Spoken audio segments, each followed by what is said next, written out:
Bonjour, bonjour à tous. Nous sommes donc réunis ce matin à l'occasion de France Air Expo qui se déroule à Lyon. C'est la 14e édition de ce salon de l'aviation légère et générale. Le salon se déroule du 17 au 19. Il a commencé hier, il se terminera donc demain. Il se déroule sur le terrain d'aviation de Lyon-Bron, le terrain historique de Lyon, jusqu'à l'ouverture ensuite de Lyon-Satelas. Ce salon est donc consacré essentiellement à l'aviation d'affaires, à l'aviation de loisirs et à toute l'aviation générale, c'est-à-dire que ça englobe aussi la plupart du temps l'aviation de secours, les hélicoptères et tous les autres moyens. Et puis dans l'aviation de loisirs, on peut y rajouter évidemment les ULM et toutes les machines qui de près ou de loin permettent de se mouvoir en l'air, et bien sûr tous les sous-traitants qui travaillent pour cette aviation. Et je n'oublie pas bien sûr les aéroports, le contrôle aérien et tous les moyens qui sont nécessaires à faire que ça fonctionne dans un cadre réglementaire qui aujourd'hui est un cadre européen et français seulement pour certaines des activités. Alors, nous avons 8 participants à cette table ronde qui est consacrée au rôle et à l'utilité de cette aviation légère ou de cette aviation générale qui va en gros de l'ULM jusqu'au jet d'affaires. Et je vous ai cité à peu près toutes les machines qui nous concernent. Il s'agit de démontrer d'ailleurs qu'il y a un lien global entre toutes ces aviations. On y reviendra avec certains des participants. Et puis, il y a les méthodes d'exploitation, il y a tous les services qui peuvent être rendus, il y a toute l'industrie qui fonctionne derrière tout cela. On en parlera avec les représentants d'Aer, avec les représentants d'Aerospace Valley, etc. Ou bien pour ce qui est de l'exploitation avec Wingley ou d'autres exploitants. Et puis, bien sûr, nous ferons intervenir notre ami Gilles Roy, qui est le créateur et patron de Aérobus, qui aujourd'hui est l'outil de communication privilégié de l'aviation en général chez nous, en France, et qui nous permet de nous informer sur tous les aspects de l'aéronautique civile et souvent militaire, et quelle que soit sa dimension, depuis la plus petite machine jusqu'à la plus grosse. Voilà, alors chacun des participants va donc bénéficier de 5 minutes successivement pour se présenter et présenter son activité. Je vais vous donner la parole aux uns et aux autres dans très très peu de temps. Et puis ensuite, on va essayer d'avoir un débat ensemble, le tout devant être cadré dans 1h20, 1h30 que doit durer cette conférence. Alors je remercie les organisateurs de m'avoir choisi pour animer cette table ronde. Ça me fait très plaisir car le sujet est intéressant. Et puis, faute de venir au salon de Lyon, à France Air Expo, eh bien, quelque part, ça me permet d'y être virtuellement. Voilà. Nous allons commencer, si vous le voulez, par peut-être donner la parole à ceux qui nous accueillent, c'est-à-dire aux représentants de Vinci Airport. Ils sont deux. Il y a Irinia Tissot et il y a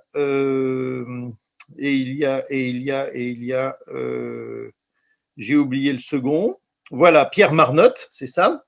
Donc, si vous voulez, Irina, je vous donne la parole pour 5 minutes pour que vous vous présentiez et que vous nous parliez notamment des activités dont vous avez la responsabilité dans le cadre de Vinci Airport et en particulier de l'aviation d'affaires puisque c'est votre secteur.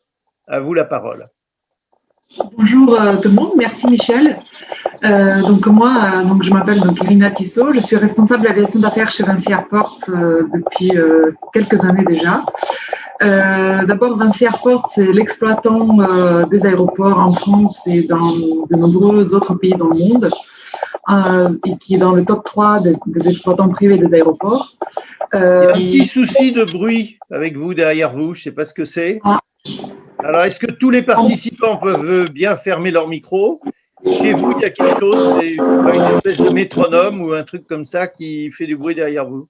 Alors, est-ce qu'on peut donner la parole à Pierre et moi je vais essayer de me déconnecter avec les écouteurs pour peut-être réduire le bruit. Eh bien, si vous voulez, alors on donne la parole on donne la parole à Pierre Pierre. Marnotte, ok, qui lui également travaille chez Vinci Airport et qui est le directeur de l'aéroport de Lyon-Bron. Donc, Pierre Marnotte, à vous la parole. J'espère que le son sera meilleur. Bonjour Michel, bonjour à tous. Effectivement, donc Pierre Marnotte, je suis le directeur de l'aéroport Lyon-Bron et le directeur de l'aviation d'affaires d'Aéroport de Lyon, donc à Bron, mais également à Saint-Exupéry. Je suis ravi de vous accueillir et d'accueillir l'ensemble des exposants sur le salon cette année qui a été maintenu de haute lutte avec un travail conjoint de l'organisateur, des services de l'État et l'exploitant aéroportuaire que je représente. Donc c'est une bonne nouvelle, je pense, pour la communauté et pour avoir participé à l'inauguration hier, j'ai apprécié la joie de l'ensemble des intervenants de se retrouver. Et, ça fait du bien après ce qu'on a vécu. Rapidement, donc sur l'aéroport Lyon-Bron, donc c'est un aéroport qui a une activité triple, hein, une activité d'aviation d'affaires. C'est le troisième aéroport d'aviation d'affaires de France, après le Bourget et Cannes. À peu près 10 000 mouvements d'aviation d'affaires par an. Une petite baisse de 25% en 2020. Mais là, depuis quelques semaines, on a retrouvé un trafic nominal d'avant Covid, en espérant que le reste de l'année 2021 se maintienne. Un trafic également d'aviation légère très important, puisqu'on est entre 40 et 50 000 mouvements d'aviation légère par an. Un centre interclub avec 5 aéroclubs basés et historiques, hein, pour certains qui sont basés à Bron depuis plusieurs décennies. 2 écoles privées de formation, Avenir Aviation et Aéroformation. Donc vraiment un gros centre d'aviation légère reconnu et qui tourne très bien. Et puis une dernière catégorie de trafic, ce qu'on appelle les trafics services de l'État, avec une base pour la sécurité civile, pour la gendarmerie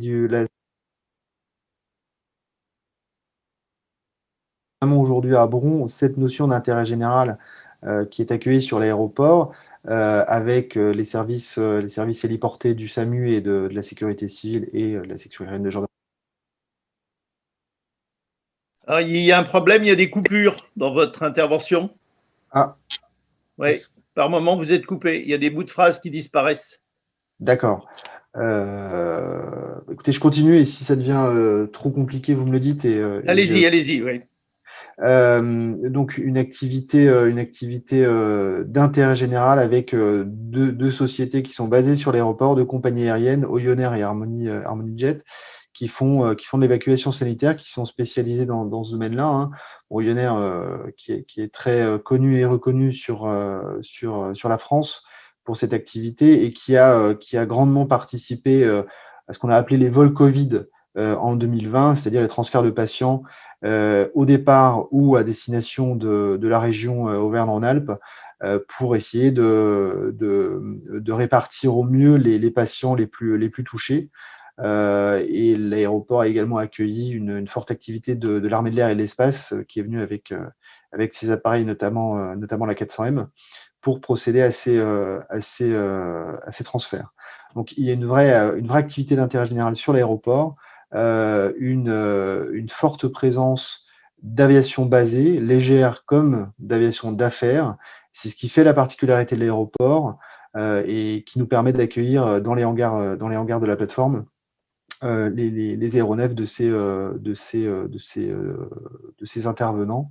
Donc c'est vraiment quelque chose qui est historique à Bron. Et on a complètement le lien aujourd'hui sur la plateforme entre l'aviation d'affaires et cette notion d'intérêt général qui est très représentée. Est-ce qu'il y a eu d'autres coupures? Non, il n'y a pas eu d'autres coupures. Voilà. Donc on vous a bien entendu. Parfait. Vous avez fait une très bonne présentation des activités de l'aéroport de Lyon-Bron. Je vous remercie. Donc vous accueillez des A400M à Lyon-Bron. On accueille des A400M qui se posent très facilement compte tenu de leurs caractéristiques. malgré une piste de 1800 mètres, hein, mais qui se pose très facilement. Alors, c'est pas non plus c'est pas non plus une activité récurrente, hein, évidemment. On reçoit, en ce qui concerne les appareils de l'État, on va dire armés, quelle que soit l'arme, beaucoup d'appareils, beaucoup de ce qu'on appelle les COTAM, hein, puisque la région lyonnaise, avec la base du Mont-Verdun, qui est le quartier général de l'armée de l'air et de l'espace, avec le gouverneur militaire de la région, nous permet d'accueillir un certain nombre de transferts de personnalités, d'appareils militaires. Et j'ajoute que l'aéroport est le point d'arrivée privilégié des représentants de l'État et notamment des représentants gouvernementaux lorsqu'ils viennent sur l'aéroport. Donc, on a l'habitude d'accueillir nos élus très régulièrement. Aujourd'hui, on essaie de développer, et on y arrive plutôt bien, développer une complémentarité avec Saint-Exupéry. Historiquement, Bron était effectivement l'aéroport commercial de la région.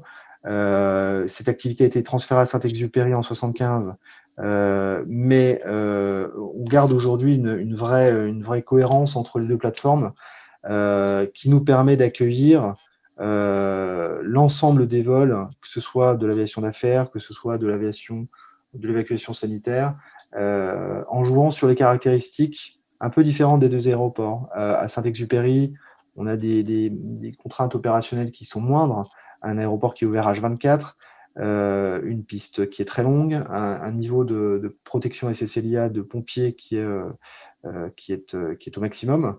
Peut-être un peu moins de facilité en termes d'infrastructure pour accueillir les avions et les passagers, ainsi que les patients.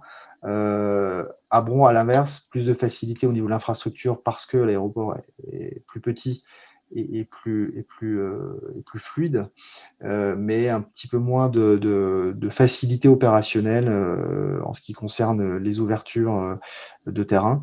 Donc, entre les deux, on arrive à proposer à nos clients, quels qu'ils soient, on arrive toujours à leur proposer une solution. Et c'est quelque chose qui est valorisant pour la région, valorisant pour nos clients et qui est Ok, valorisant. très bien. Je vous remercie. Eh bien, on va passer la parole à Irina Tissot, si vous êtes prête maintenant, en espérant que la liaison audio est bonne.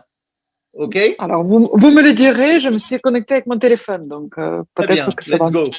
Allez-y.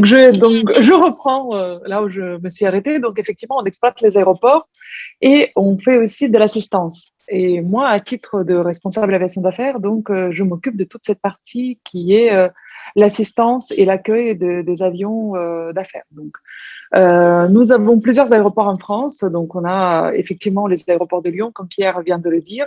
Ensuite, on a les aéroports alpins avec Chambéry et Grenoble. On a l'aéroport de Clermont-Ferrand avec une aviation d'affaires très business. L'aéroport de Toulon-Hyères qui est dans le sud, qui plutôt accueille un trafic loisir. Les aéroports de Rennes et d'Édinard et l'aéroport de Nantes-Saint-Nazaire. Donc voilà, je crois que je n'ai oublié aucun. Donc sur pratiquement tous ces aéroports, on a développé des terminaux à faire parce que justement, on comprend aussi que les besoins de cette clientèle ils sont différents des autres. Donc, et notamment, on essaye de répondre au mieux à leurs besoins de fluidité et de rapidité. On travaille beaucoup avec les compagnies aériennes, enfin des opérateurs plutôt privés ou commerciaux d'aviation d'affaires. On travaille également avec nos délégants pour justement aussi leur expliquer et démontrer l'utilité de cette aviation-là, à la fois pour les territoires, pour les économies locales, que ce soit du tourisme ou du business. Sur l'aéroport de Clermont-Ferrand, on a la compagnie aérienne de Michelin, donc Michelin Air Service, qui est basée également. Donc voilà, on travaille en étroite collaboration avec tous ces acteurs pour justement mettre tout ce qui est possible au service de ses clients. Comme Pierre il le disait, on accueille également le vol sanitaire. On n'oublie pas que l'aviation d'affaires a aussi cette utilité publique. Et également, on travaille beaucoup avec les services de l'État pour justement faciliter le traitement de ces vols. Et à titre d'assistant, évidemment, on a tissé tout un réseau de partenariats, que ce soit les transporteurs, les sociétés de catering, les transporteurs en hélico, les taxis. On essaye de travailler au maximum en local pour justement soutenir aussi l'économie locale qui est autour de nos aéroports,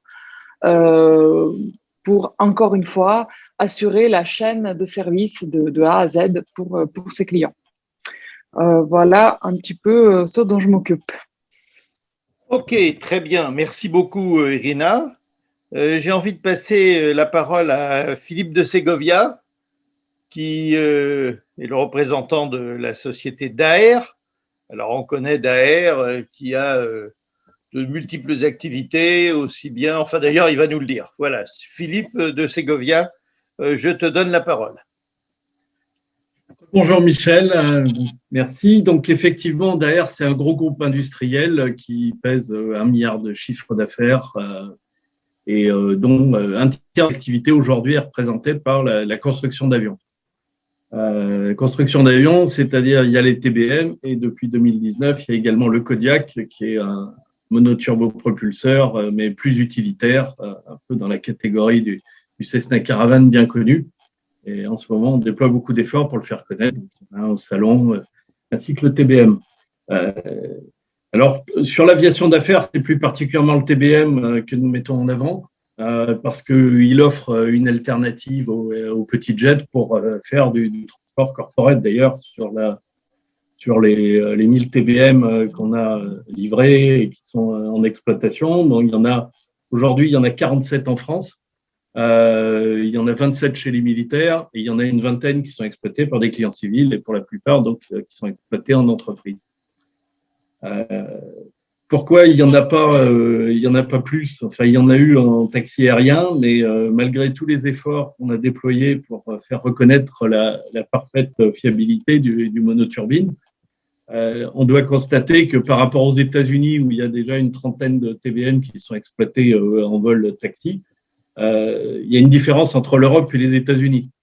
C'est que, grosso modo, le coût réglementaire, puisque la réglementation ne fait pas de différence entre l'exploitation d'un avion de 20 places et d'un avion qui offre 5 places passagers, c'est à peu près la même. Donc, ça atténue un des intérêts du TBM, qui, grosso modo, il a un coût d'exploitation qui est de l'ordre de 700 € de l'heure. On passe en tarif commercial à 1800 €. Donc, ça atténue un petit peu, il n'y a pas de véritable différence avec l'exploitation d'un jet. En revanche, on constate quelque chose, c'est que certains de nos clients amortissent leur coût d'exploitation en louant l'avion, donc via des…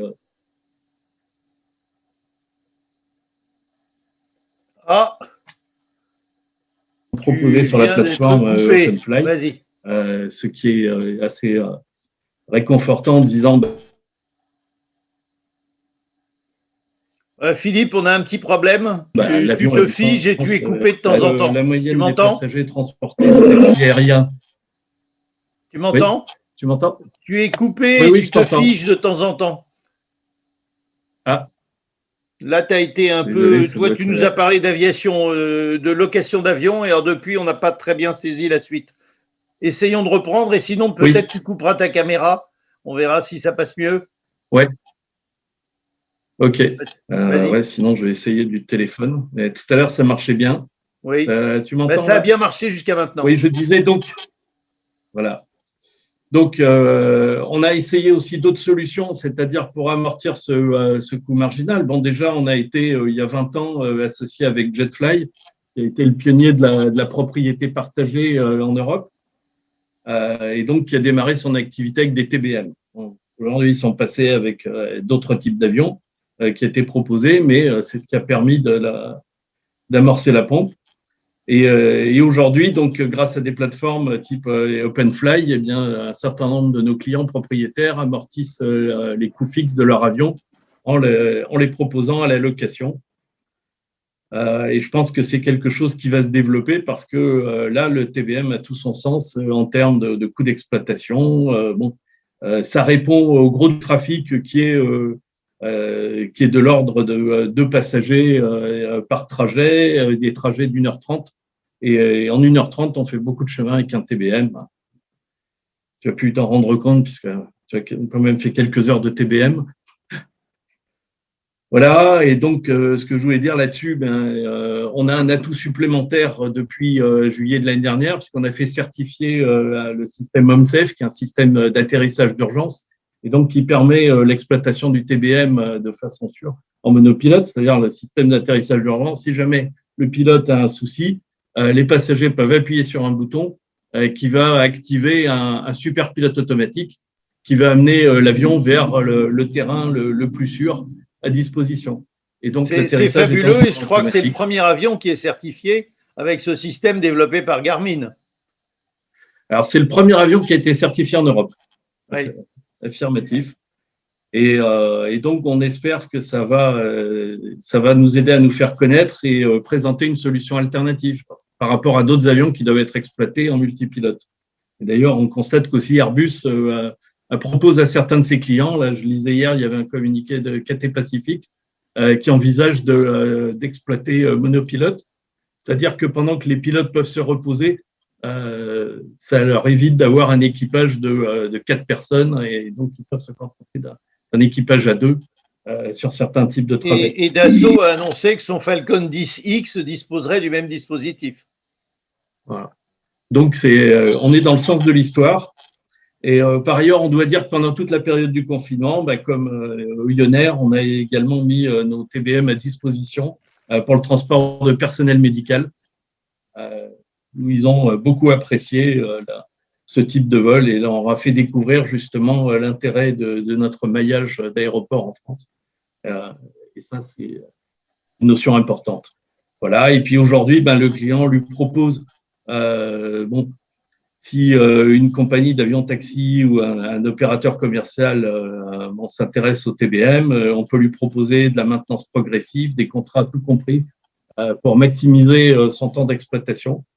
Il va disposer d'une application qui s'appelle Me and My TBM, qui lui permet de voir en temps réel l'état de son avion ou de sa flotte d'avions dans le cas d'une flotte. Ça permet d'avoir des paramètres très précis. C'est un peu le mouchard du transport routier, mais ça permet aussi aux exploitants d'avoir une vue de ce qui se fait avec leur appareil. Voilà, et tout ça, on espère que ça va séduire la clientèle qui va venir voir notre avion à ce salon France Air Expo à Lyon. Merci beaucoup, Philippe. Je suis resté dans le temps imparti. Nous allons maintenant, s'il le veut et s'il est là, passer la parole à Charles Kabilik, OpenFly, parce que je pense que ça permet de faire un enchaînement avec tes propos. Est-ce que Charles Kabilik est là? Oui, alors je suis là. Bonjour à tous. Bonjour. Effectivement, merci pour l'échange autour d'OpenFly et de Daher et de complément à la possibilité de louer des avions pour les propriétaires qui permet d'amortir effectivement leur coût d'exploitation. Moi, j'ai la chance de piloter un groupe d'entreprises, un petit groupe breton d'entreprises avec une vingtaine d'entreprises, dont 3 sont dans l'aérien, une compagnie aérienne qui s'appelle Finistère, une compagnie qui s'appelle Green Aerolis qui loue des avions électriques, donc ça va faire la transition, et puis une compagnie, et donc une société qui s'appelle OpenFly qui a pour vocation de désenclaver les territoires en permettant aux PME d'organiser par eux-mêmes des déplacements professionnels en s'appuyant sur des propriétaires d'avions privés, des pilotes professionnels et des compagnies aériennes partenaires. On a à peu près 200 avions privés aujourd'hui sur la plateforme, 800 pilotes et pilotes pro et 20 compagnies partenaires d'aviation. Et donc c'est extrêmement intéressant parce que ça a permis de faire en 1 an et demi à peu près 2000 vols organisés par les membres d'OpenFly et de voir effectivement les besoins. Et comme c'est juste un instant par Philippe, le besoin finalement aujourd'hui, c'est un besoin de désenclavement. Les déplacements en général, c'est 2 à 3 personnes maximum. Et on a une chance incroyable en France et en Europe, et surtout en France, c'est qu'on a un maillage territorial hors du commun avec 400 aérodromes à proximité des Français, et que si on n'est pas trop mauvais dans notre évolution de transition écologique et notre communication vers le grand public, parce que ça a quand même été la grande faiblesse de l'aérien ces dernières années, on devrait pouvoir redonner une vie à ces aérodromes de manière très forte avec de l'aviation à la demande et avec de l'aviation régulière interrégionale.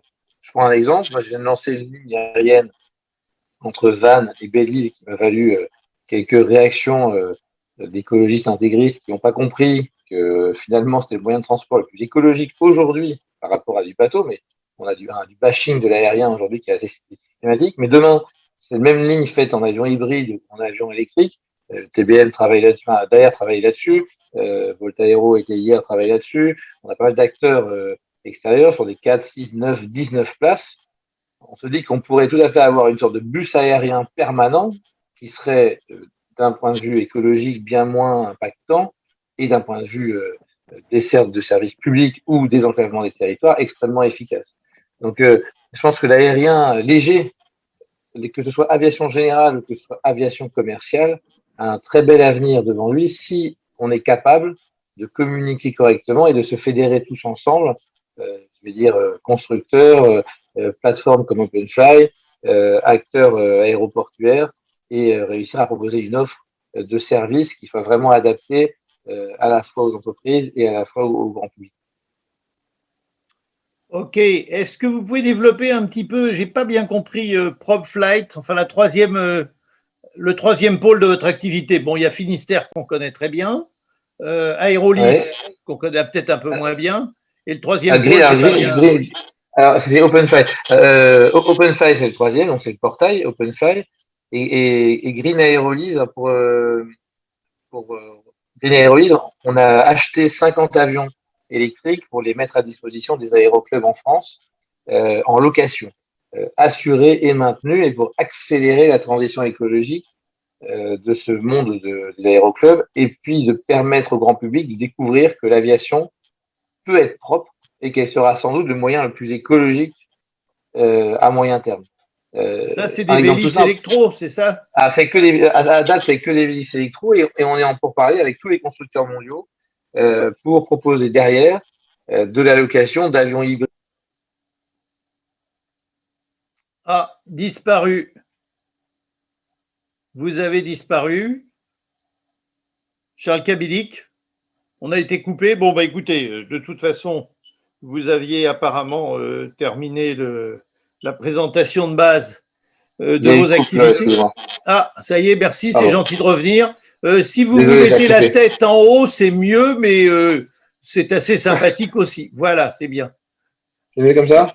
Ah oui, c'est mieux comme ça. Hein. Ouais, ouais. Bon, désolé, je termine, désolé. Oui. Je disais que on a donc Green Aerolyse, c'est des listes électro, on travaille avec tous les constructeurs mondiaux hybrides et électriques aujourd'hui pour essayer de proposer ces avions-là demain en location et permettre aux opérateurs, que sont les compagnies aériennes, que sont des plateformes, que sont des GIE ou à des entreprises en direct, de louer ces avions facilement et de les déployer sur les territoires. Et je voudrais juste terminer en disant un truc, c'est que si on réfléchit un tout petit peu, et je l'ai fait pour mon vol de Belle-Île, parce que les journalistes n'ont pas arrêté de me solliciter sur le sujet, si on regarde l'impact écologique de l'aérien demain, on sera probablement le secteur le moins impactant écologiquement. Parce que si on réfléchit bien, un avion, ça a besoin de quoi? Ça a besoin de 600 mètres de ruban au départ, 600 mètres de ruban à l'arrivée, et entre ces deux points-là, c'est la ligne droite. Le train, c'est beaucoup d'infrastructures, des milliards d'infrastructures, quasiment du passage systématique par Paris, donc des correspondances, donc pas du tout adapté à l'aviation d'affaires, en tout cas aux besoins des patients professionnels, et du coup potentiellement plus impactant en termes d'écologie. Parce que en région, le train est au charbon ou au fioul. Aujourd'hui, entre Auray et Quiberon, par exemple, c'est niché au fioul. C'est pas forcément, toutes les lignes ne sont pas électrifiées, notamment en région. Et puis pour ce qui est de la route, la voiture, ce qui est quand même l'essentiel de l'usage aujourd'hui de déplacement, c'est quand même des infrastructures extrêmement dégradantes pour la nature. Faire des milliers de kilomètres de goudron, c'est quand même pas extraordinairement bien. À renouveler très régulièrement, avec des stops, des feux, des bouchons qui font que les gens ils passent leur vie à réaccélérer et à polluer. Donc, on a une opportunité pour moi dans l'aérien léger d'en faire une activité de masse. Aujourd'hui, je pense que d'ailleurs pourra confirmer, mais nos constructeurs d'aviation légère font 50 avions par an. On parle de choses toutes petites, c'est très marginal. On devrait pouvoir être capable de faire des milliers d'avions par an si on réussit à passer à une ère hybride ou électrique. Donc, il y a un vrai enjeu pour toute l'industrie, à mon avis, aérienne française et européenne.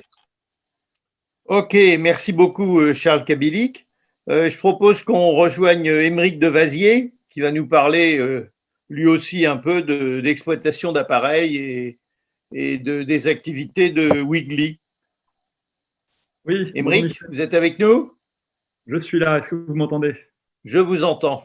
Parfait. Bien, bonjour Michel, bonjour à tous. Très content déjà d'être présent en direct sur cette conférence au France Air Expo. Du coup, je suis un des 3 cofondateurs de Wingly, qui est une plateforme internet de coavionnage. Et on s'est donné, nous, comme objectif pour Wingly, vraiment de rendre l'aviation privée accessible à tout le monde, parce que c'est trop souvent perçu comme réservé à une élite, réservé à des gens très aisés.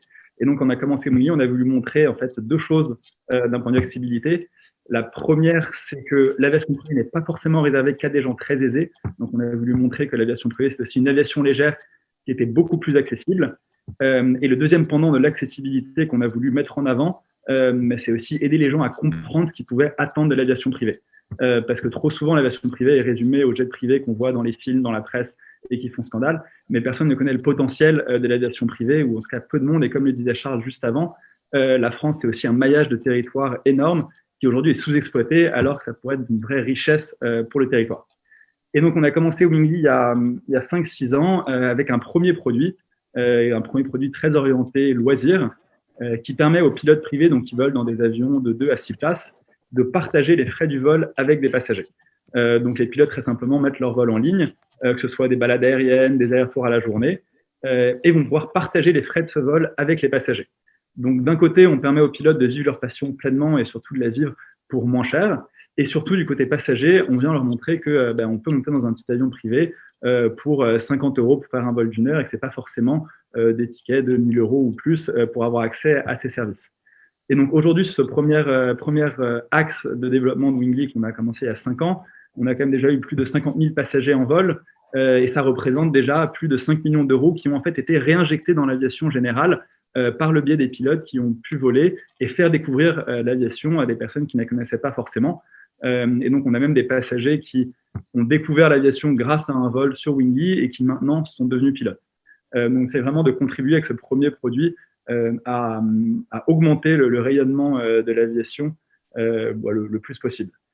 Depuis, on a lancé aussi une seconde offre il y a 1 an qu'on a appelée Wingly Pro, qui permet en fait à tous les opérateurs qui ont soit un certificat de transporteur aérien ou alors les ATO et les DTO de pouvoir aussi revendre leur vol à travers la plateforme. En fait, c'est pour aider ces opérateurs aussi à avoir une visibilité digitale plus grande, parce qu'aujourd'hui, c'est vraiment notre expertise, Wingly, c'est de pouvoir faire connaître les produits au public.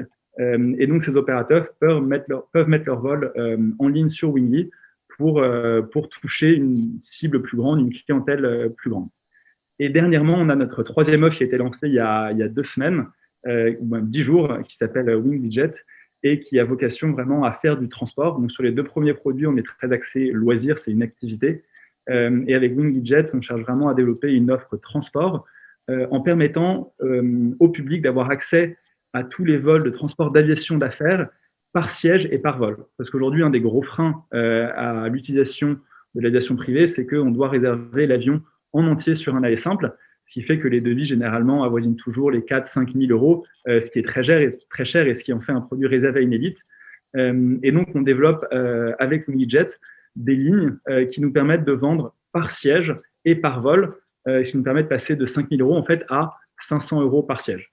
Et donc, pour développer ça, on travaille avec des opérateurs qui ont des certificats de transporteurs aériens, donc notamment avec Finistère, dont parlait Charles juste avant, qui nous permet de faire pas mal de connexions sur la Bretagne, mais aussi avec un nouveau partenaire qui s'appelle l'Odyssée, qui est basé à Genève, qui nous permet de relier en fait Genève à pas mal de villes en France, à Deauville, aussi à Montpellier, à Bergerac, à Brive, à Saint-Tropez.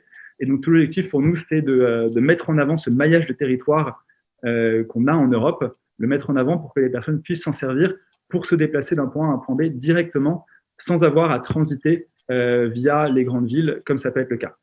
Et donc, ce projet qu'on a lancé aujourd'hui, il est vraiment tourné vers l'avenir, parce que comme le mentionnaient les différents interlocuteurs avant, l'aviation hybride, hydrogène, électrique, dans le monde de l'aviation légère, des avions jusqu'à 9-10 places, c'est pas quelque chose qui va arriver dans 10 ans, c'est quelque chose qui va arriver d'ici 3-4 ans, et même qui est déjà présent pour les avions de 2 places. Et donc, en lançant WingJet, on se projette vraiment en fait, dans l'arrivée de ces avions pour pouvoir développer un maillage, un transport régional efficace et éco-responsable. Et donc, c'est dans cette optique qu'on a lancé WingJet il y a 10 jours. Et donc, on se tourne vraiment vers le futur. On commence déjà à travailler du coup avec Green Aerolis sur l'intégration des avions électriques. On a fait un partenariat pour justement promouvoir l'utilisation de ces avions dans les aéroclubs et aider les aéroclubs aussi à les exploiter au mieux, à les faire voler au mieux. Et on a aussi fait plusieurs partenariats avec les constructeurs d'avions à hydrogène et électriques pour pouvoir mettre en place au plus vite ces avions sur du transport régional en Europe. Et peut-être un dernier point aussi sur l'aviation générale, je pense que c'est vraiment, je l'ai dit, une richesse qu'on a en Europe. Et c'est quelque chose qui est souvent oublié, mais Philippe le mentionnait notamment pendant la crise du Covid.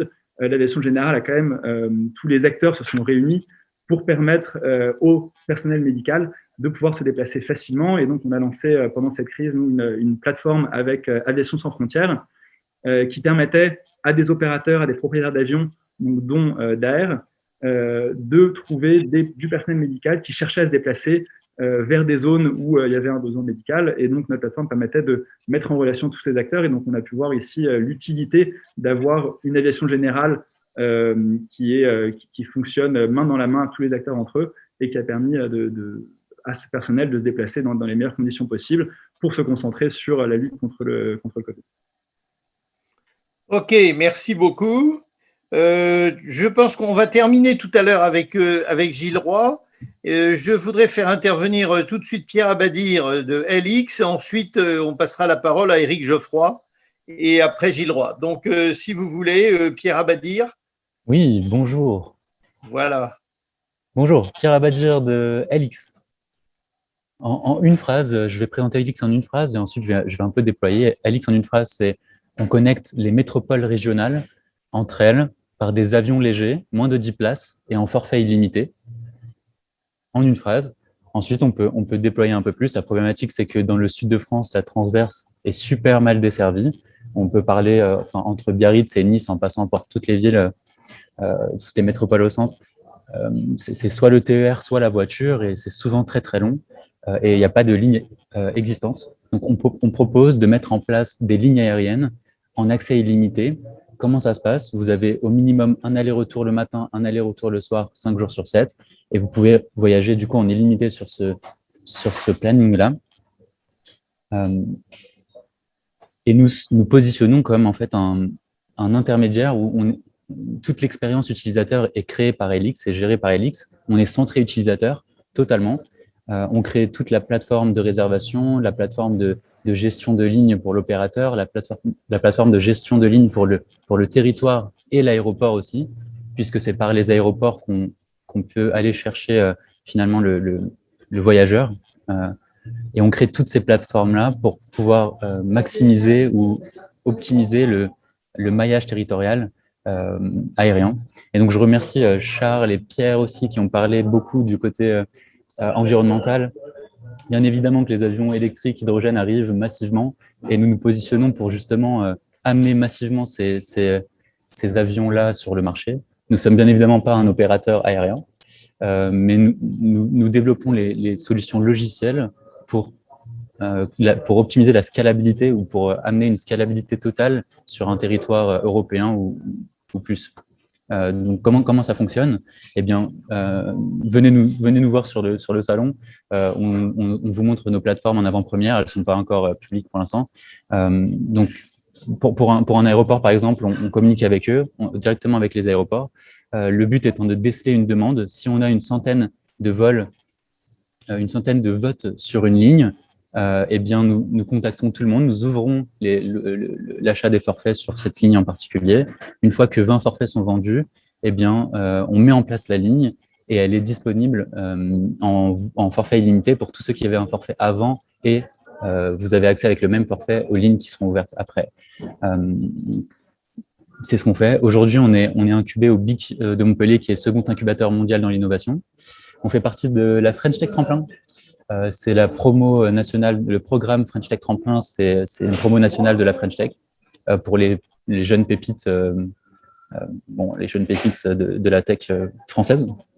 On est aussi à Aerospace Valley qui nous soutiennent énormément et d'ailleurs on est à France Air Expo grâce à eux, avec eux, dans le même endroit. Donc n'hésitez pas à venir nous voir, on vous montrera les modèles 3D de nos appareils et nos plateformes surtout. Donc si vous êtes gestionnaire d'aéroport, il faut absolument qu'on discute puisque cette solution permettrait de déployer tout type de lignes où on ne passerait plus par Paris en fait. Donc Biarritz, Paris et Montpellier, on ferait Biarritz-Montpellier par exemple, peu importe la ligne. Et surtout, on fait que les softwares. Donc en fait, on ne fait pas d'opération, on n'est pas opérateur, on délègue l'opération à un opérateur régional, local. Donc il faut absolument venir nous voir puisque on peut s'étendre très vite sans aucune réelle barrière, puisqu'en fait on délègue toute l'opération à un opérateur agréé qui est local en plus. Donc les retombées elles restent locales et territoriales. Donc si je peux finir, je dirais que voilà, en 2 mots, on fait de l'aviation régionale avec un fort attrait à préparer l'avènement de l'aviation décarbonée. Je ne vais pas répéter ce qui a été dit précédemment, mais voilà, on se fait parfois attaquer, mais c'est surtout qu'on prépare l'avènement des avions électriques. Donc même s'il y en a qui sont déjà dispo, on fait le max pour proposer l'écosystème qui les accueille et les déploie massivement. Et je vous attends sur le salon. C'était Pierre de LX et I'm done speaking. Merci beaucoup, Pierre. On a cité Aerospace Valley. Je pense qu'on va justement donner la parole à Éric Geoffroy et vous allez pouvoir nous parler de cette belle chose qu'est Aerospace Valley. Allez-y. Bonjour Michel, bonjour à tous. Donc oui, je vais vous parler de l'initiative Maël au sein de Aerospace Valley. Donc en ce qui me concerne, je suis chargé de mission Maël. Je vous donnerai donc la signification de Maël et je remplace Frédéric Porchou qui ne peut pas être là aujourd'hui. Dites-nous un petit mot sur Aerospace Valley quand même. Voilà, en 2 mots. Donc, Aerospace Valley, c'est le premier pôle de compétitivité mondiale sur le domaine de l'espace, de l'aéronautique, des drones et des systèmes embarqués. Donc, avec plus de 800 membres, sociétés, écoles, labos de recherche, etc., qui adhèrent. Voilà. Et donc, au sein de l'activité Aerospace Valley, on a ressenti un besoin et une appétence d'un certain nombre d'acteurs de travailler, de se concentrer sur le domaine de l'aviation légère, de la mobilité aérienne légère et environnementalement responsable, donc verte et durable. Et donc Maël est le résultat de ce constat et de cette réflexion, et donc a été créé c'est une initiative qui a été créée donc au sein d'Aerospace Valley en novembre 2020, et pour vous donner une idée de l'écoute et de ce qui est ressenti par rapport à ça, nous sommes aujourd'hui, plus de 200 adhérents participent à Maël, dont un certain nombre de sociétés qui sont présentes à cette conversation. Voilà, donc ça représente à peu près 65 compétences métiers différentes. Voilà, et la mission donc de Maël, c'est d'accélérer l'innovation sur le domaine de l'aviation légère décarbonée, avec une approche très concrète basée sur des démonstrateurs. Donc l'idée de Maël, c'est d'une part donc ancré dans un territoire, puisqu'on est soutenu par la région Nouvelle-Aquitaine et la région Occitanie. Donc d'une part un ancrage territoire, et deuxièmement de regrouper tous les acteurs qui peuvent intervenir sur le domaine de l'aviation légère décarbonée. Donc, ce qui veut dire les avionneurs, les intégrateurs, mais aussi les infrastructures, les écoles, les laboratoires, les bureaux d'études, voilà, l'ensemble des acteurs. Donc l'idée, c'est d'avoir le domaine des territoires plus les acteurs, et de fédérer autour de projets concrets, donc des démonstrateurs, des initiatives, et d'aider donc ces acteurs à travailler ensemble, à se rencontrer, à être mis en relation, avec des exemples très concrets comme la présence du stand Maël au salon aujourd'hui. Voilà pour gérer une présentation rapide de Maël. Merci beaucoup. Alors, je vous propose maintenant que nous donnions la parole à Gilles Roy, puisque de toute façon, Aérobuzz ce matin a titré sur Aerospace Valley, justement, donc on est parfaitement dans la symbiose. Cher Gilles, à toi la parole. Oui, alors attends. Juste une image et la parole. Tu m'entends là? Oui, je t'entends. Est-ce que tu me vois? Non. Non. Alors, Attends, je vais. Ne vous impatientez pas, hein, parce que on a lancé récemment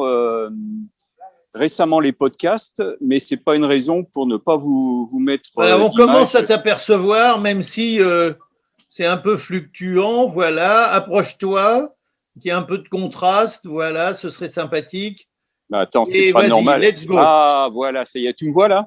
Oui, vous me voyez tous? Bon. Oui, eh bien, surtout quand tu regardes la caméra. Voilà, bonjour à tous. Là, donc oui, je suis à l'entrée du salon et je vois que aujourd'hui on a une affluence record et ça me fait très très plaisir. Je vous dirai pourquoi.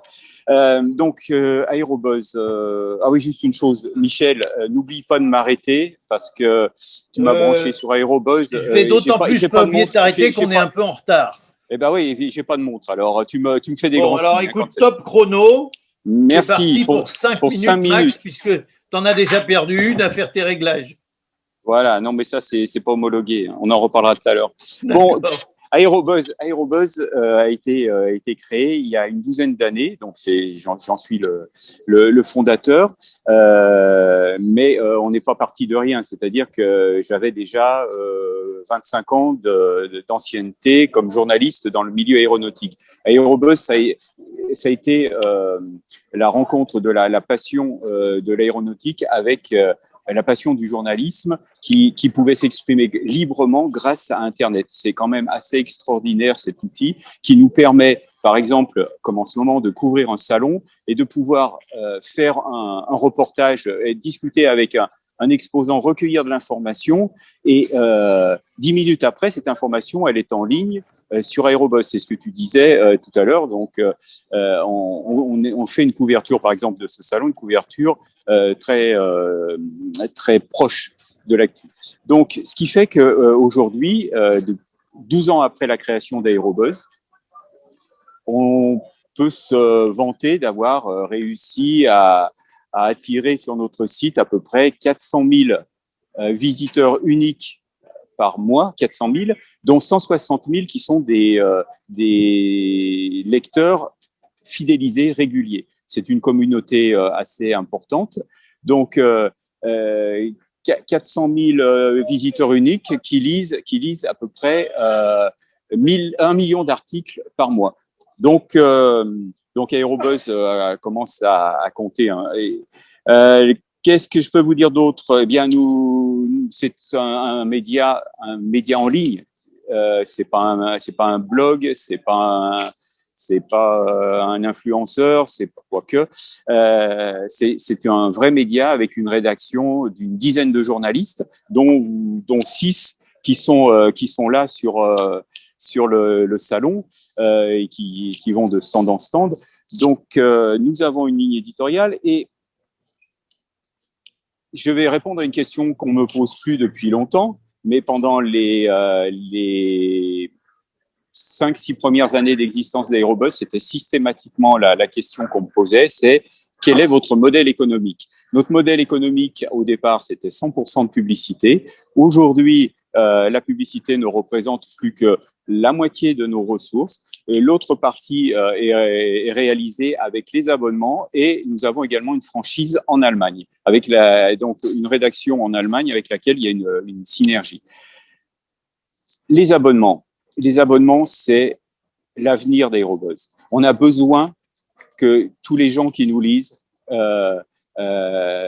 décident de souscrire un abonnement et on s'est rendu compte de l'importance de nous abonner l'année dernière. Quand le Covid a débarqué, instantanément, les robinets de la publicité se sont fermés, mais ça a été très brutal.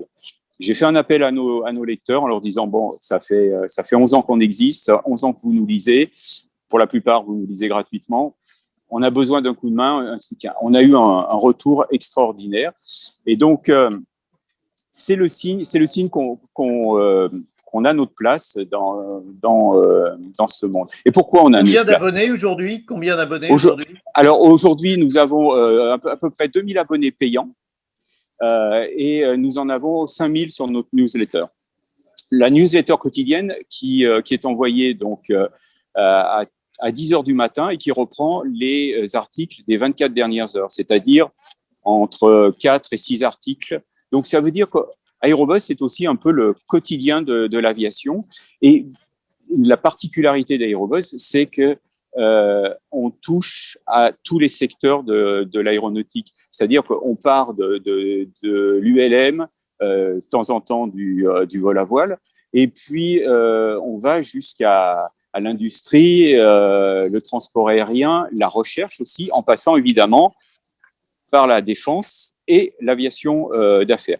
On se rend compte que, je pense que tous autant que vous êtes, vous en avez conscience, l'aéronautique, c'est un empilement ou une succession de silos.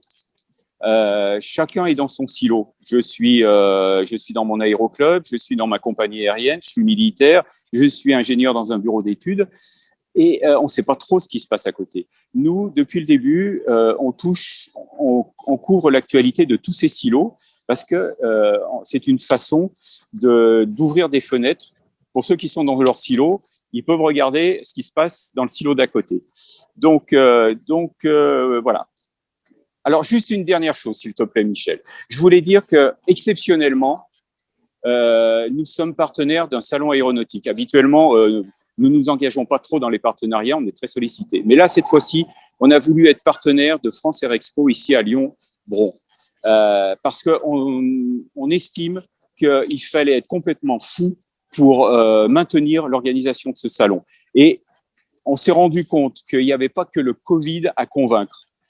Localement, ça n'a pas été facile et on se rend compte, et là on en reparlera lundi ou mardi sur Aérobuzz, il y aura des comptes à régler, mais je trouve que les organisateurs ont eu un courage extraordinaire et quand je vois l'affluence entre hier et aujourd'hui, eh ben, je leur tire mon chapeau. Grâce à eux, eh bien, on a pu à nouveau avoir des contacts et également pouvoir avoir le bonheur de se retrouver entre nous. Merci aux organisateurs. Merci Michel de m'avoir donné ce petit rallonge pour le dire.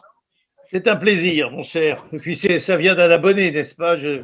Un abonné de longue date. De longue date, absolument. Voilà. Bon, alors écoutez, maintenant, nous avons donc fait notre petit tour de table. C'est très bien. Nous avons quelques questions que je vais vous donner dans un petit instant, mais j'aurais voulu qu'on traite un ou deux petits sujets que j'ai vu apparaître comme ça au fil des interventions des uns et des autres. Par exemple, la rentabilité des aéroports, on a parlé de maillage, on a parlé de ce formidable maillage des territoires, etc. Bon, on sait que la plupart des aérodromes en France sont en situation précaire, que beaucoup d'entre eux sont en risque d'être fermés parce qu'ils sont trop petits, d'autres en risque d'être fermés parce qu'ils rapportent trop peu, que c'est véritablement une situation très difficile, tant sur le plan économique parce que l'aéroport rapporte rarement beaucoup, et deuxièmement parce qu'il y a des questions environnementales et qu'évidemment les taxes d'habitation que rapportent les terrains, les fonciers des aéroports sont bien plus importantes, ainsi que les taxes diverses, que ce que peut rapporter un petit terrain dans la proximité d'une ville. Alors, qui est-ce qui veut intervenir sur ce sujet, sur la survie de nos aéroports, le maillage, qui est sans doute une chance, mais qui sans doute ne va pas durer très longtemps? Je ne sais pas si vous pouvez lever la main, mais sinon… Est-ce que tu m'entends, Michel? Qui est là? C'est Gilles Leroy. Oui, Gilles. Donc, effectivement, la défense des aérodromes, et tu me vois là aussi, non? Oui, la défense des aérodromes, c'est un combat d'Aérobuzz, c'est un combat de tout le monde. Mais je pense que il faut qu'on passe le stade de la défense et qu'on montre l'intérêt de nos aérodromes. On l'a vu avec le Covid, c'était très très utile de pouvoir aller se poser à Auxerre pour chercher des malades et les ramener vers des CHU. Ça, c'est une chose. Mais au quotidien, là, on en a parlé, et là, on s'en rend compte aujourd'hui, tous les jours, alors que le transport aérien n'a pas redémarré, on a des entreprises qui sont isolées, alors en Bretagne, dans le Massif central, et qui sont contentes de trouver aujourd'hui un petit mono turbopropulseur qui décolle d'à côté de chez eux. Et ça, moi, je peux pas m'empêcher, quand je pense à ces petits aérodromes, à penser à toutes ces gares qui sont abandonnées un peu partout en France. Et aujourd'hui, on se dit, si on avait réussi à maintenir ces lignes, on pourrait relancer facilement la connexion par les trains de toutes ces villes enclavées. Et ne refaisons pas l'erreur du train et protégeons nos aérodromes. Montrons qu'ils ont un intérêt. Une gare, ça rapporte pas d'argent. Tu disais tout à l'heure, un aérodrome, ça rapporte pas d'argent. Une gare, ça rapporte pas d'argent. Mais si on n'a pas la gare, on peut pas prendre le train. Si on n'a pas d'aérodrome, on peut pas prendre un avion pour aller, par exemple, dans une usine à l'autre bout de la France ou de l'Europe pour voir l'avancement d'une commande. Voilà, c'est tout. Est-ce qu'on peut parler de solidarité? On va voir qui veut répondre. Est-ce qu'on peut parler de solidarité entre les différents types d'aviation, c'est-à-dire d'un côté les faucheurs de marguerite avec leurs petits avions sur leurs pistes en herbe, et puis d'un autre côté les pratiquants de l'aviation d'affaires qui utilisent des avions plus sophistiqués, beaucoup plus chers, et qui d'ailleurs souvent ont besoin d'avoir des terrains beaucoup plus performants, avec des pistes en dur, éventuellement longues, etc. Est-ce qu'on peut parler de solidarité? Et deuxièmement, est-ce que les services de l'État qui disparaissent partout ne sont pas aussi une gêne au maintien des aéroports, puisqu'on supprime presque partout les approches, les tours de contrôle? Là, je viens d'apprendre que Étampes allait perdre sa tour de contrôle, et donc toute aide au contrôle, n'est-ce pas? Et il y a plein de terrains sur lesquels, comme ça, les services de l'État, petit à petit, disparaissent. Qui veut parler? Michel, Pierre Marnotte à l'appareil. D'accord, Pierre Marnotte, directeur de Bron. Je vais répondre aux deux questions. Je pense effectivement, aujourd'hui, c'est un fait, la communauté aéroportuaire a souffert et souffre beaucoup, et peut-être même plus en 2021 qu'en 2020, de la crise. Et sachant qu'en plus, on souffre pour des raisons qui nous échappent complètement, puisque pour parler plus particulièrement des aéroports commerciaux comme Saint-Exupéry, ce sont les contraintes et les restrictions aux frontières qui bloquent le trafic, qui sont à la main des États, pas uniquement d'ailleurs des États de la France ou de l'Union européenne, mais aussi des autres États. Donc il y a une vraie difficulté aujourd'hui que connaissent les aéroports. Et après, sans rentrer dans le détail, il y a aussi une vraie difficulté parce que les aéroports avancent certains frais régaliens qui sont ensuite remboursés par l'État. Donc ça crée un décalage de trésorerie qui est très difficile à absorber en ce moment. Thomas Juin, le président de l'UAF, en a parlé, et c'est un vrai sujet pour les aéroports aujourd'hui. Après, je pense qu'il y a aussi des aéroports qui bénéficient, et c'est le cas des aéroports qui sont soutenus par de grands groupes, c'est le cas de Vinci Airports, qui bénéficient d'une solidité et d'un soutien financier et organisationnel. Eux s'en sortent peut-être un peu mieux. De manière générale, à mon sens, cette crise va conduire les opérateurs aéroportuaires à changer de paradigme et de stratégie. On doit s'orienter en tant qu'opérateur aéroportuaire vers une diversification des activités, vers une diversification des revenus le plus possible, et s'adapter au changement. Il ne faut pas être réfractaire au changement qu'on voit aujourd'hui, et ça rejoint la table ronde d'hier sur le développement de l'aviation verte. Il faut s'adapter au changement sans le subir. Le développement des recettes extra-aéronautiques aujourd'hui, c'est un sujet pour tous les aéroports, pour atténuer cette dépendance au trafic aérien et donc aux aléas que le trafic aérien peut connaître, comme on le voit aujourd'hui. Le développement de modes de propulsion plus vertueux écologiquement, plus acceptables par les riverains, est aussi un sujet qui est pris en main par les opérateurs aéroportuaires en lien avec les constructeurs d'avions et les compagnies aériennes, parce que c'est l'intérêt de tous. Donc, c'est comme ça qu'on va s'en sortir, je pense, tous ensemble. Et puis, il y a aussi des changements. Vous parliez tout à l'heure des approches. On le vit tous aujourd'hui sur nos aéroports, à part les quelques grands aéroports d'intérêt national.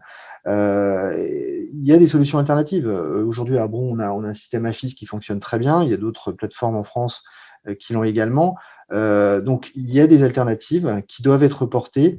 Et c'est le rôle des opérateurs aéroportuaires de pousser ces évolutions organisationnelles, structurelles et budgétaires aussi, hein, en lien avec l'environnement aéroportuaire. Et je pense que là, on arrive, on le vit tous, mais on arrive dans une révolution aéronautique et aéroportuaire qui a été à la fois initiée par la crise Covid, mais qui était aussi de toute façon lancée depuis quelques années, hein, avec la modification de l'environnement aéroportuaire, avec le développement de nouveaux modes de propulsion et de nouveaux besoins de la part des clients. Donc c'est quelque chose que on ne doit pas subir, que l'on doit porter et que l'on doit essayer de piloter, je pense aussi. Ok, merci. Qui est-ce qui veut intervenir sur le même thème sur Oui, pardon. Alors, Irina. Je vous en prie. Oui. Non, je voulais juste compléter la réponse de Pierre, qui était plutôt Pierre, il a parlé du futur et de ce qui nous attend post-Covid. Mais je voulais aussi dire que, effectivement, tous ces aéroports qui sont plus petits ont une importance pour l'aviation d'affaires et l'aviation d'affaires a une importance pour ces aéroports. Je pense que c'est important de le dire parce que avant la crise Covid, en Europe, on vivait quand même une grosse saturation de l'espace aérien. On sait très bien que des aéroports de capitale, notamment, étaient saturés et peut-être un peu plus fermés pour l'aviation d'affaires. Et c'est vrai que les opérateurs de l'aviation d'affaires, je pense qu'ont tout intérêt à regarder de plus près ces petits aéroports régionaux qui sont plus adaptés pour ce mode d'exploitation, qui sont plus adaptés pour les besoins de ses clients, qui sont souvent plus proches du lieu final du rendez-vous, donc finalement qui répondent à pas mal de besoins de cette clientèle. Mais l'aviation d'affaires est de la même manière aussi très importante pour ces aéroports. Sur notre réseau, on prend l'exemple de l'aéroport de Chambéry, l'aviation d'affaires fait une partie importante de son économie et c'est un aéroport aujourd'hui qui vit tout seul, qui n'est absolument pas subventionné et qui va plutôt bien hors crise Covid. Donc voilà, donc c'est un petit exemple aussi de dire que les petits aéroports sont tout aussi importants dans le maillage des territoires et qu'effectivement, il faut pas, il y a tout un lien à créer aussi avec l'aviation d'affaires et l'aviation générale. Oui. Ok. Pierre Abadir voulait intervenir, non? Oui, effectivement, c'est une très belle intervention de Pierre et de Irina. Et je pourrais simplement ajouter que l'avènement des avions décarbonés va changer la donne dans le maillage territorial. Tout va changer, on va pouvoir sincèrement diviser le coût de l'aviation d'affaires, et du coup, aviation d'affaires décarbonée, par 100, par un facteur 100. C'est énorme pour l'aviation d'affaires, et surtout pour le maillage territorial et les aéroports, et le maillage aéroportuaire, les plus petits aéroports. Vous êtes sûr de ce que vous dites? Là, vous vous basez sur quoi pour diviser le prix de l'aviation par 100 Ouais, c'est ce qu'on fait aujourd'hui. Aujourd'hui, on divise le coût de l'aviation d'affaires. Non, pas du tout. C'est basé sur des coûts d'exploitation. Aujourd'hui, on divise par 10 le coût de l'aviation d'affaires. Donc, entre un vol privé classique d'aviation d'affaires et un forfait en illimité. Donc, c'est ce qu'on fait aujourd'hui. Mais avec un avion électrique, les coûts d'exploitation seront bien plus bas et on va pouvoir proposer des tarifs bien plus bas. Et du coup, le facteur, il est de 100 par rapport à l'aviation d'affaires qu'on connaît aujourd'hui. Et en fait, ça devient pertinent. Quand même très particulière, etc. Parce que l'avion électrique qui fera Paris-Los Angeles, c'est pas pour demain. On parle de distance régionale, bien évidemment, oui. Européenne, notamment, avec Volta Aero qui propose quand même une sur des distance terrains qui franchissable. ne sont pas douaniers et où il faut passer toujours par des terrains douaniers qui sont de moins en moins nombreux aussi. Bien sûr, bien sûr. Passer la douane en Europe. Mais en tout cas, l'aviation décarbonée encourage le maillage territorial et régional, clairement. Bien, ce sont des propos très encourageants, même si on peut s'interroger sur la rapidité de leur mise en œuvre. Qui est-ce qui veut intervenir encore? Aymeric Devasier? C'est juste pour ajouter un point, je pense que le plus important pour revenir à ce que disait Pierre, c'est les terrains aujourd'hui régionaux, cette richesse qu'on a. Il ne s'agit pas de la défendre, il s'agit de pouvoir montrer aux personnes qui vivent dans les régions qui ont des terrains ou à proximité des terrains que ça peut être vraiment quelque chose qu'ils peuvent utiliser. Aujourd'hui, ils ont un terrain, mais pas forcément de service qui leur permet d'utiliser ce terrain pour se déplacer, pour aller d'une ville à une autre. Et donc, ils voient plus le terrain comme un gouffre financier et une nuisance sonore. Aujourd'hui, les services comme LX, comme OpenFly, comme Wingly, la vocation de ces services, c'est de montrer que ce terrain qui est près de chez eux, ils peuvent l'utiliser et il va leur servir pour se déplacer et pour relier des destinations plus vite. Et donc, c'est pour ça que les plateformes qu'on monte, ces services qu'on essaie de développer, ben, ils ont vocation aussi à promouvoir ce maillage puisqu'il devient utile pour les habitants de ces régions. Alors justement, la promesse environnement, c'est quelque chose qui n'est pas négligeable. Allez, qui est-ce qui veut parler là? Philippe? Je voulais dire un mot un petit peu sur l'aspect, bon, il y a le trajet de l'avion, mais il y a également les services associés qu'on oublie généralement. Oui. Tu m'entends? Oui. Oui. On ne regarde pas les filles, les culs des filles. Je te vois pas, mais je t'entends.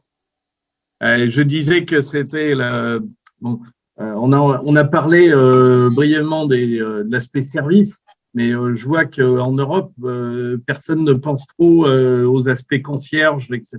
Bon, à part quelques belles plateformes comme Lyon, mais d'autres plateformes pourraient se développer justement avec des services proposant la location de voitures ou le taxi électrique sur des bornes. C'est ce qui manque un peu. C'est ce qui manque un peu dans ce domaine aujourd'hui. Oui. C'est une demande de nos clients. Quand on regarde qu'est-ce qui est dépensé sur un vol, bon, il y a des postes. Le poste carburant reste le poste majeur. Bon, alors évidemment, peut-être qu'on aura la révolution électrique, mais en attendant cette révolution électrique, bon, nous on fait la promotion du carburant alternatif, enfin les fameux SAF. Les SAF, oui. Les biocarburants. On constate que les pétroliers sont quand même bon, même s'ils annoncent qu'ils vont intégrer un peu plus de bioénergie dans leur formulation de fuel, ça marque un peu le pas. Et en revanche, il y a de nouveaux opérateurs. Et comme je constate qu'aux États-Unis, par exemple, les marques disparaissent un peu, les pétroliers. C'est les FBO, donc les sociétés de services aéroportuaires qui finalement achètent le carburant dans les meilleures conditions et le revendent. Aujourd'hui, c'est par exemple Signature qui est pas un essentiel à la base et qui est un gestionnaire de toute une chaîne d'opérateurs de services aéroportuaires. Et c'est Signature qui propose du SAF en Californie. Oui, alors justement, bonne observation. Le biocarburant, c'est parfait, mais faut-il encore qu'il soit distribué? C'est-à-dire qu'il faut qu'il y ait des cuves, il faut qu'il y ait des pompes, faut qu'il y ait des gens pour l'offrir, le vendre. Or, aujourd'hui, il n'y a quasiment aucun terrain qui est capable d'offrir ce genre de choses, que ce soit sur les grands terrains, les Charles de Gaulle, etc., ou sur les petits terrains. Donc là, il va falloir accélérer sérieusement le mouvement, là. Là-dessus, je voulais juste dire un mot par rapport au SAF. Sur le réseau de Vinci Airports, on vient d'installer et de distribuer le SAF à Clermont-Ferrand, oui. Notamment pour notre client Michelin Air Service qui vole sur du SAF à 30% dans ses avions. Donc, c'est une très belle avancée concrète. Donc, on est très fiers. Et actuellement, on s'engage sur tous les renouvellements de contrats avec nos partenaires pétroliers à mettre dans nos cahiers des charges le SAF. Et donc, ça a été le cas à Grenoble. On travaille également sur un renouvellement à Toulon. Donc, on prévoit également obligatoirement que le biofuel soit proposé sur nos aéroports. Et on sait aujourd'hui que l'aviation d'affaires sera encore une fois peut-être pionnière dans ce domaine. Donc voilà. Merci. Oui, je ne sais pas ce qui s'est passé. Ma caméra et mon micro ont été fermés. Je viens d'ouvrir tout ça à nouveau. Je voudrais qu'on arrive un petit peu à ce qui se passe sur ce salon et ensuite on va attaquer les questions. Michel, si tu permets, j'ai Oui.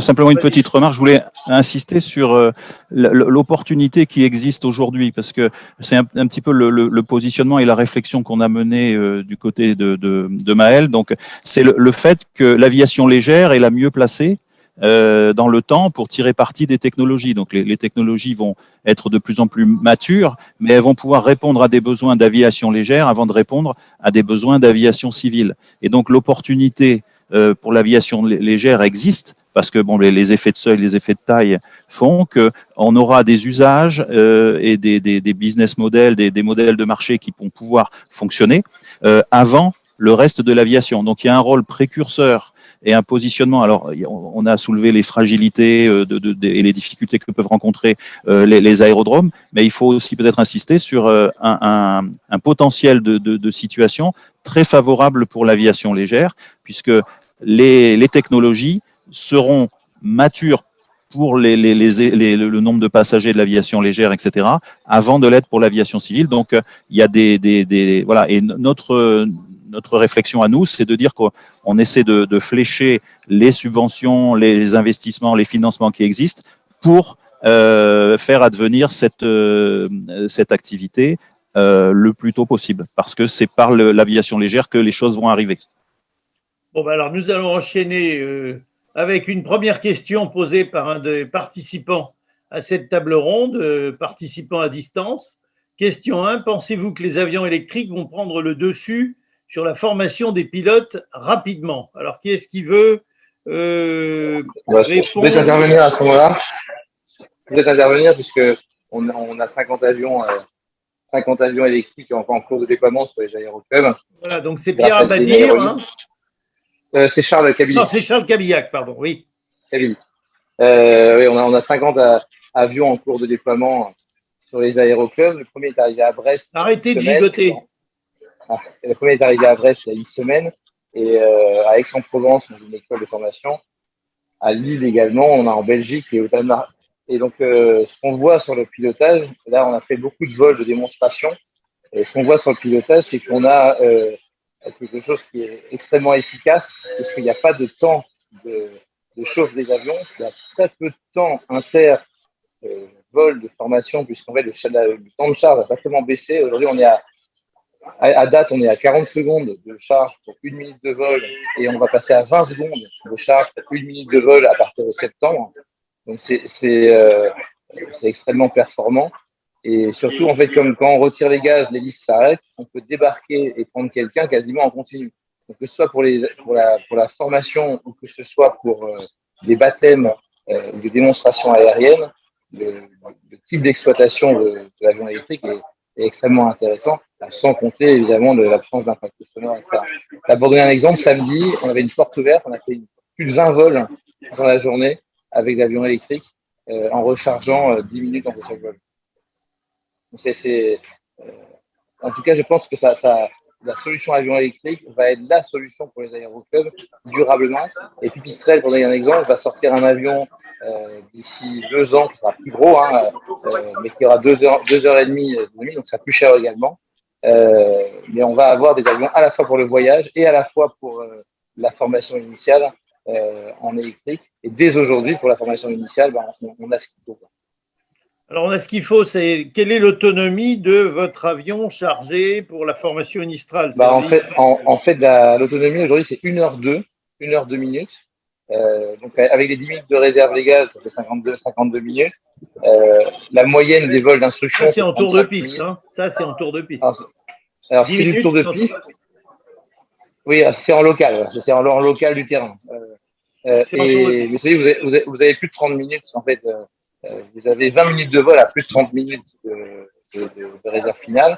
Donc, on a fait les calculs, par exemple en Bretagne, on peut tout à fait aller à Ouessant avec l'avion, on peut tout à fait aller avec Morlaix à Quimper pour des petits déplacements, mais c'est pas le but. Le but, c'est pour moi, c'est essentiellement la formation initiale, la formation à la manière, les baptêmes, les tours de piste, et à horizon 2 à 3 ans, puisque le seul truc qui va progresser maintenant dans l'avion électrique, c'est la batterie. Il faut être clair, c'est le seul élément de l'avion qui peut encore progresser. Et à horizon 3 ans, ce que prévoit Pipistrel sur le Vélis Electro, c'est que le même avion, quand on changera la batterie, parce que la batterie c'est inconsommable, on aura à peu près 40% d'autonomie de plus. C'est-à-dire qu'aujourd'hui, on a 1h02 et probablement qu'on aura 1h30 à 3 ans d'autonomie sur la même batterie, sur le même avion. Donc, et avec 1h30, là, on peut faire des naves et compagnie. Donc, ça va très vite. Hein, ça va très vite. Voilà, Si je peux me permettre. 1h30 de charge. Pardon? 1h30, ça veut dire aussi 1h30 bloqué au sol pour charger. Ah non, pas du tout. Remplacer les batteries par des batteries chargées. Pas du tout. Pas du tout. Aujourd'hui, c'est pour une minute de vol, on a 40 secondes de charge divisé à aujourd'hui. Et à partir de septembre, on sera à 20 secondes. Grosso modo, pour 1 heure de vol, vous aurez 20 minutes de charge. D'accord. C'est extrêmement intéressant. Ouais. Et ça va très très vite. Donc c'est pour ça qu'aujourd'hui, c'est un outil vraiment industriel. Et je vous invite à voir sur le salon l'avion. L'avion est présent sur le salon. Et vous allez voir, on a un niveau de finition et de qualité de l'avion qui est assez incroyable. C'est vraiment un avion de série. Et si vous allez visiter l'usine de Pipistrel en Italie, l'usine, on peut manger par terre. C'est une vraie usine ultra moderne et qui produit aujourd'hui un avion tous les 5 jours. Donc ça va très vite. Qui veut intervenir sur le même sujet? Sinon, on passe à la question voilà, suivante. J'aurais une remarque à faire, Michel. Oui. Tu m'entends? Oui. Let's go. Donc, alors voilà. Non, ce que je souhaiterais dire, c'est mon sentiment, mais c'est l'aviation électrique ne va pas révolutionner la formation dans les mois à venir. Mais il faut saluer le travail de pionnier de la Fédération française aéronautique, relayé aujourd'hui par Charles Kerbilic, parce que c'est quand même assez extraordinaire ce qui est en train de se passer en France. Hein. Bon, mais surtout, je pense que si le bénéfice de tout cet investissement, on va l'avoir d'ici quelques années, en revanche, tout de suite, ce qu'on peut dire, c'est que les premiers élèves qui rentrent dans les écoles, qui ont et quand je dis école, j'inclus les aéroclubs, qui auront des avions électriques, ces premières écoles vont former les pilotes de ligne qui, dans 5 ans, seront dans des avions de ligne. Et je pense que là, je rejoins Maël en disant que c'est dès maintenant que l'aviation légère, une fois de plus, peut donner un coup de main à la grande aviation. Hein, on a toujours besoin d'un plus petit que soi, mais là, la grande aviation, celle qui promet de révolutionner avec de l'hydrogène, devrait regarder un peu ce qui se passe en ce moment dans les aéroclubs et utiliser ce qui se passe dans les aéroclubs et dans les écoles de pilotage grâce à l'avion électrique comme vecteur de communication. Parce que ça, au moins, c'est pas dans 2035 ou 2050, c'est aujourd'hui. Et Gilles, pour compléter ce que tu dis, Gilles, et je parle à 300%, sur la porte ouverte qu'on a faite à Brest la semaine dernière, et sur les 21 vols, les enfants qui sont rentrés dans l'avion électrique, qui sont sortis, et les adultes séparés, avaient des yeux, et comme c'était vraiment extraordinaire. Et je suis sûr qu'on va attirer une génération de personnes qu'on n'aurait jamais pu toucher avec des avions qui font du bruit ou avec des avions qui polluent. Il y a un vrai enjeu pour moi de vitesse. Il faut flécher le maximum d'avions sur la France parce que la capacité de production de nos constructeurs est trop faible. Là, Pipistrel va produire 80 avions dans l'année. Nous, on en a préempté 50. Donc, ils en ont 30 pour le reste du monde. Donc, ça veut dire qu'ils… Alors justement, on a une question là-dessus. Il faut qu'on avance parce qu'on commence à toucher à la fin de notre table ronde. On a une question là-dessus qui est combien de constructeurs en France construisent des avions dédiés à l'aviation générale? Qui veut répondre? Philippe de Ségovia? Non? Allô, allô? Vous m'entendez? Attends, je réactive. Hello? Philippe de Ségovia? Ouais. Combien de constructeurs en France au total? Au pour l'aviation générale. Je crois qu'on est 4. On est 4 si je compte nos amis d'Elixir. Aura Aviation qui n'a pas encore d'appareil certifié. Qu'est-ce qu'il y a d'autre? Bon, il y a toujours Avion Robin et il y a Philippe Monniot et nous. Donc ça fait 5. 5 avec nous. Voilà, Monniot à Issoire. Et on pourrait rajouter Voltaero également qui arrive. Et puis qui crée des choses. Il y a Mauboussin aussi qui essaye de créer des choses. Et Mauboussin, oui, c'est vrai, absolument. Qui revient sur le devant de la scène. Okay, là, je citais que ceux qui ont une activité industrielle et qui ont au moins une licence PARP 21. Parce que ça, c'est quand même un gros morceau à passer. Alors, autre question de nos participants, avec la crise qui affecte le transport aérien, que nous connaissons tous, est-ce que l'aviation générale a moins souffert pendant ces 12 derniers mois? Qui est-ce qui peut parler là-dessus? Moi, je veux bien Émeric dire 2 mots dessus. Si on regarde les chiffres de l'aviation commerciale au point bas, a touché moins 70% comparé à l'année. 80 même. Ouais. Moins 80 même. Et aujourd'hui, ça n'est pas encore remise, même si elle repart assez vite avec l'été qui revient. Alors que l'aviation d'affaires, l'aviation, donc qui comprend l'aviation générale et aussi l'aviation privée, elle est restée stable à plus ou moins quelques pourcents près. Donc en effet, elle a été beaucoup moins impactée. Et beaucoup de personnes qui avaient quand même besoin de se déplacer ont dû se tourner vers l'aviation d'affaires pour se déplacer, là où l'aviation commerciale ne donnait plus de solution et où le seul choix qui leur restait était l'aviation d'affaires. Donc je pense que ça a bénéficié à beaucoup de sociétés de l'aviation d'affaires, pas forcément pour nous personnellement, parce qu'on était très axé loisirs à l'époque et du coup l'activité a pris un bon coup, mais l'aviation d'affaires au global et l'aviation générale, je pense, a vraiment réussi à maintenir son niveau d'activité tout au long de la crise du Covid. Alors, on avait une question pour Elix sur les biocarburants. On y a répondu. Il y a un petit mot sur Aérobus avec une petite question à Gilles Roy, qu'il remercie, que le participant remercie, qui lui dit: comment faites-vous pour publier autant d'articles par jour sur votre site? Gilles? Nous sommes, comme je disais, là, nous sommes une rédaction d'une dizaine de journalistes. Tous ne travaillent pas à plein temps pour Aérobuzz, hein, mais ce sont des gens qui sont tous passionnés, qui ont tous les 2 pieds dans l'aéronautique. Et donc, et puis alors, il y a aussi le fait, c'est que nos lecteurs nous remontent énormément d'informations. Les lecteurs sont des professionnels, ils sont pilotes, ils sont dans l'industrie, ils sont partout, et eux nous remontent des informations. Alors après, à nous à creuser, et tu sais ce que c'est que le métier de journaliste, hein, quand on a une information, après, et tout le boulot commence, hein, il faut creuser, il faut vérifier, et puis il faut mettre en forme. Donc Aérobuzz est un vrai média d'information, comme je le disais, avec une ligne éditoriale, et on s'y tient depuis 12 ans. Et c'est vrai que les journées sont bien remplies, mais le retour de nos lecteurs est là aujourd'hui et hier sur le salon, c'est vraiment, ça nous booste encore plus. Alors, question pour Monsieur Abadir. Votre modèle est-il celui de Surfer? Je ne connais pas le modèle de Surfer, donc vous allez nous dire les deux. Eh bien, écoutez, dans la façade, ça ressemble énormément à Surfer, mais dans la gestion interne de l'entreprise, ça ne ressemble en rien à Surfer. Mais bien évidemment que dans la façade, dans la partie visible de l'iceberg, ça ressemble. Mais après, je vous invite sincèrement à venir nous voir parce que je peux pas trop en parler publiquement pour l'instant. Mais si vous voyez tous nos systèmes de gestion en interne qu'on a développés pour les opérateurs, pour les aéroports, pour les constructeurs d'aéronefs et pour les voyageurs, vous verrez que ça n'a rien à voir. On n'utilise pas du tout les mêmes technologies. Alors, merci beaucoup. Bon, nous avons donc pu faire le petit tour des questions qui avaient été posées par les participants. On arrive au terme de cette table ronde. Chacun d'entre vous, est-ce qu'il y a quelque chose que vous voudriez ajouter en rapport avec France Air Expo et en rapport évidemment avec l'aviation générale, l'aviation d'affaires, l'aviation de loisirs, l'aviation légère, qui tout cela fabrique et constitue l'aviation générale? Qu'est-ce qui veut conclure, si je puis dire? Personne n'a rien à ajouter?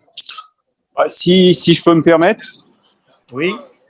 Ce qu'on a constaté, nous, ici, c'est dès mercredi, quand tout le monde était en train d'installer les stands, c'est que tout le monde était heureux, mais vraiment, on sentait le soulagement, on le sentait, et on a pu le voir dès jeudi, quand on a tous pu poser les masques, les gens avaient le sourire, et encore aujourd'hui, on sent qu'on avait besoin de se retrouver Et là, quel que soit, comme je disais tout à l'heure, quel que soit le silo auquel on appartient, on est heureux de se retrouver entre nous. Et là, ce salon France Air Expo à Lyon-Bron est vraiment le salon de la communauté aéronautique qui se retrouve après 2 ans d'abstinence.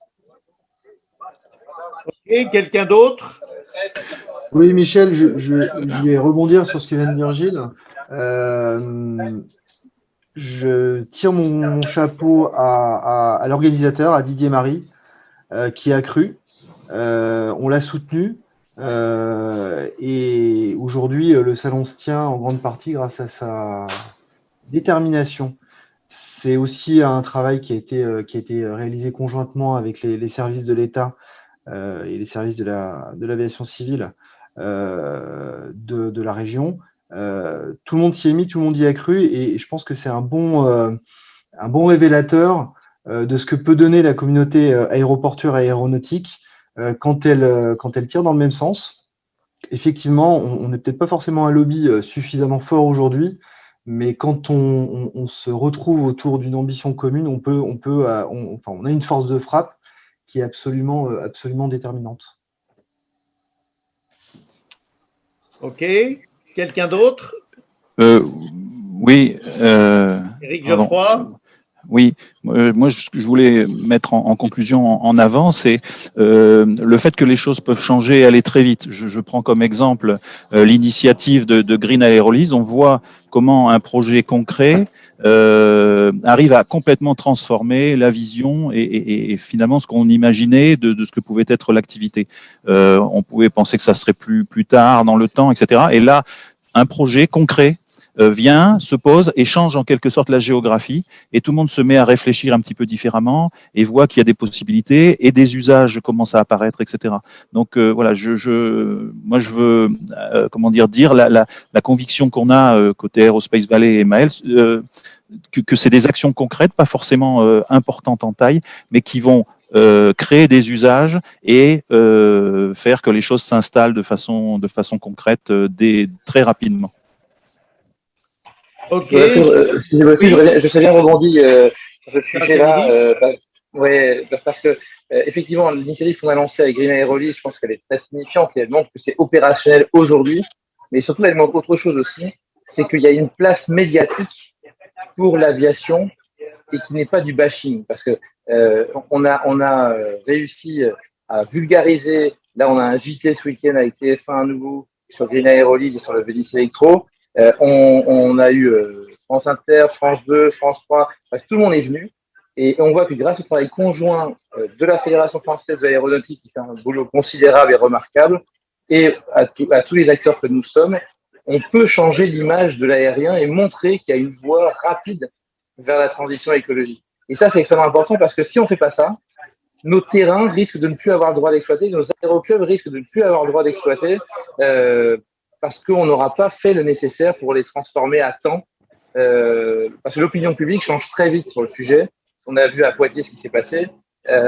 Et si on travaille bien ensemble, tous collectivement, on peut vraiment réussir à transformer ce monde de l'aérien. Chers amis, il est 11h30. C'est la fin. Est-ce que quelqu'un veut rajouter un mot ou bien nous concluons et vous pouvez chacun rejoindre votre stand pour repartir vaquer à vos occupations? Bon, mais écoutez, je vous remercie tous. Je remercie l'équipe de France Air Expo, François Bru, et je vous salue tous. C'était un plaisir d'être avec vous pendant ces quelques 90 minutes. Au revoir. Michel. Au revoir. Merci. Au revoir.